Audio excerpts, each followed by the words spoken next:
And do you think that's a lot of that's your background, your training, the hell weeks you've done, you know, all of that? Do you think that's created that discipline in your mind? It helped, but honestly, I realized at a young age how to change myself was through discipline. And the military didn't teach me that. It was something I realized I had zero discipline, zero self-discipline. And I realized I have to start developing this. And I started really because I was horrible at reading and I was horrible at writing. I have so many learning disabilities, it's not even funny. I just sit down at the table and spend so much time in this, reading and writing and learning. And that kind of translated over to my self-discipline with working out. That's where it started. I started when I was about 16 years old and said, well, I'm a 4th grade reading level. Let me go ahead now and start really focusing because I'm not gonna get in the military. I gotta pass the test. Yeah. That's where it started for me.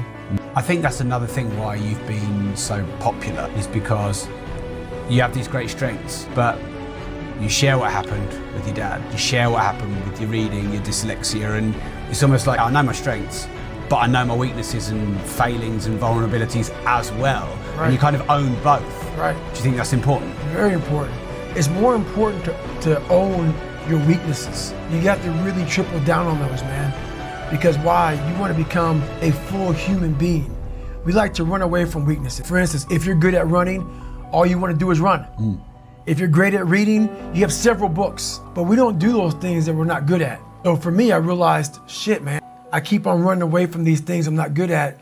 I have to dive into these things. I have to become one with these things. And that's what happened. And I own them both. Yeah. And I talk very openly about them both. Do you ever have a day where you just think, fuck it, I can't be asked to do anything. I'm not going for a run, I'm not stretching, I'm doing nothing. Every day. No, you have the thought, but you don't have the day. Every day. Do you ever let yourself have a day where you just watch Netflix? Never, because Some guess good what? Shit on Netflix. I'm haunted. No, I can't do it. I can't do it. There may be some days I get up with poopy pants, and I'm like, you know what, man? Fuck this, man. What am I training for? I have no race on the docket. Why am I having this such a structured life? Why? And I'm like, you know what? I'm good. I'm done. I retire every day. Yeah. I'm done with this shit. And I sit around and say, and then this is my thought process. You want to be normal. So you just want to be like everybody else that roams the world, not knowing the power that's in them. Being fine with being mediocre. You want to go back to who you were, huh, David? Fuck that, man. And you have that conversation with yourself every day? Not every day, it's those bad days. Yeah. It's those bad days. I see a whole bunch of people walking around out here who have no idea how talented they truly are. And they just walk around just on their phones, just clueless to how powerful they are.